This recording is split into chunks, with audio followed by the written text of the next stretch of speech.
Eh, Indudablemente, las voces del Parlamento en la democracia son indispensables para que no tengamos la sabiduría de unos pocos sobre las luces que pueden dar muchos. Por eso yo solitariamente anoche me quejé de la tardanza de citar una plenaria que hubiera podido hacerse con la misma tecnología esta, pero varias semanas antes, y no hubiéramos estado ante nuestra nación como ausentes en las principales partes del recorrido de esta tragedia.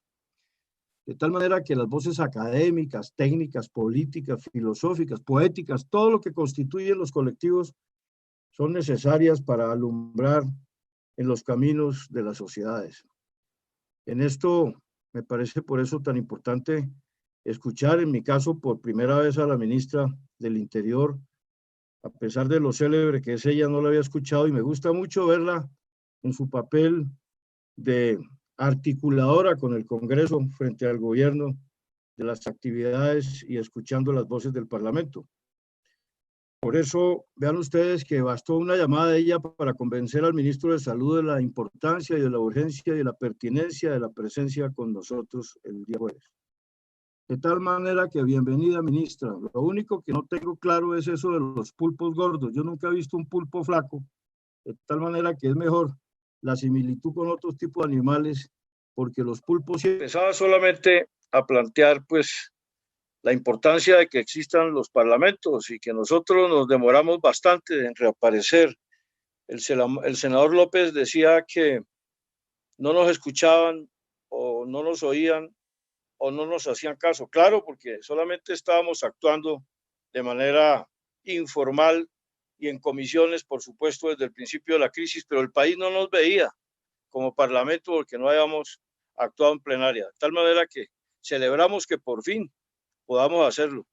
Y también celebro la condición, la actitud de la ministra, que como yo decía, a pesar de lo célebre de ella, yo no la había escuchado y hoy me ha dado una muy buena sensación porque no es una ministra de guerra, sino es una ministra que entiende que es de la política, la que envilecen tantos, los advenedizos especialmente, pero la política es un arte superior.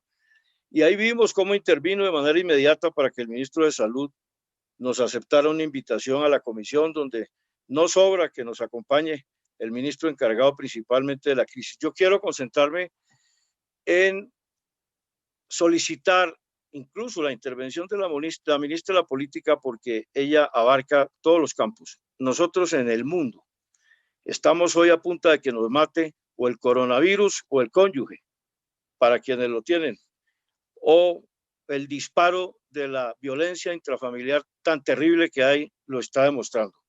De tal manera que es necesaria una política de salud mental articulada interinstitucionalmente, entre otras cosas, porque es un debate que hay que ir abriendo, el debate de cómo va a ser la apertura de la cuarentena, en donde hay que resaltar que la cuarentena tuvo antes un episodio fundamental que fue el del simulacro. Ese simulacro que le debemos a la alcaldesa de Bogotá y que casi nadie lo reconoce, abrió la puerta hacia una cuarentena que de haberse demorado mucho tiempo hubiera sido catastrófico. Por eso ahora no puede ser abierta de manera, digamos, indiscriminada o abrupta, porque lo que logramos salvar con el simulacro y la cuarentena lo sacrificaríamos si la hacemos de una manera inadecuada. Por eso tenemos que ser muchas voces las que opinemos para tomar decisiones finales sobre la reapertura o la cuarentena inteligente que habrá de venir. Pero esa cuarentena yo he visto que se habla mucho de reabrir gradualmente por sectores laborales o de ocupación y realmente yo creo que fundamentalmente debe haber un debate, doctor Roy Barreras, principalmente sobre la categoría de la vulnerabilidad de la población, en el sentido de que las poblaciones con afecciones respiratorias, enfermedades crónicas o por edades son los criterios que deben primar en la visión sobre cómo debe irse abriendo, porque va a ser necesaria. Pero va a ser necesaria una apertura gradual o inteligente, como llaman los técnicos y los expertos. Pero la cuarentena tiene que mantenerse. La cuarentena hoy recomendada por el mundo científico es absolutamente indispensable y puede durar meses. De tal manera que hay que preparar la población y por eso la necesidad de una política de salud mental para que podamos darle sostenibilidad a lo inevitable, que es una cuarentena. Cosa distinta es que vayamos lentamente dándole a ella una gradualidad en la reapertura que es indispensable. Eran principalmente estos aspectos antes de que me asaltara aquí el problema de suministro de energía, pero me gusta, me complace que tengamos ministra de la política y no ministra de la guerra.